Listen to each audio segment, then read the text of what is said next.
Hmm. Lasang-lasa ang honey. Lasang-lasa ang pipino o ang apple. Lami kayo. Day 2.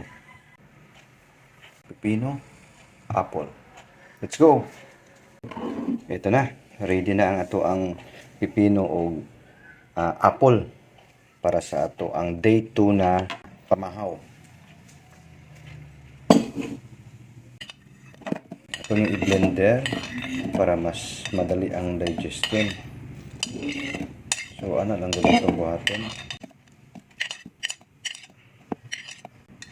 So, akong ikuagliso ang pipino kay muraguwang na akong pipino nga napalit. Pero okay lang, makaon lang gyapon eh. So, gigagmay lang ako slice para mas madali. So, ano lang nga to ang pamahaw karong adlaw. Okay. Nya sa kabasong tubig. Same lang gihapon sa kabasong tubig. Unya magbutang taog honey. Para atong honey. Ambot kung pure ba kani nga honey, kay napalit ra man ako ni sa tindahan. Pero kung dili gani pure, wala tay mahimo.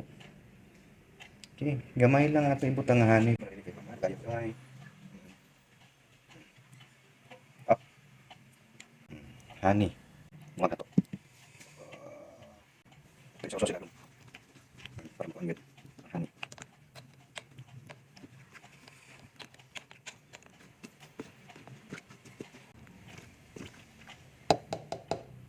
Okay, let's go.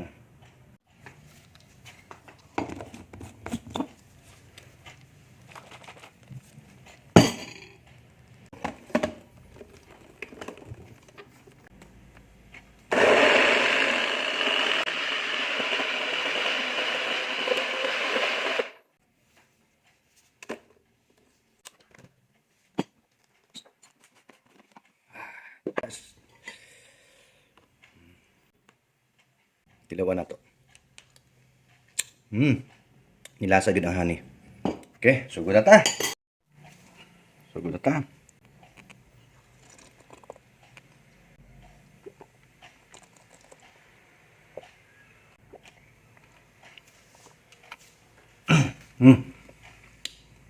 Lasang-lasa ang honey. Lasang-lasa ang pipino o ang apple. Lami kayo. I-try niyo.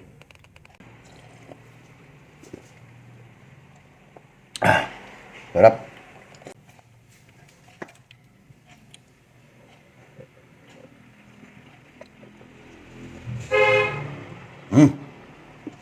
Okay.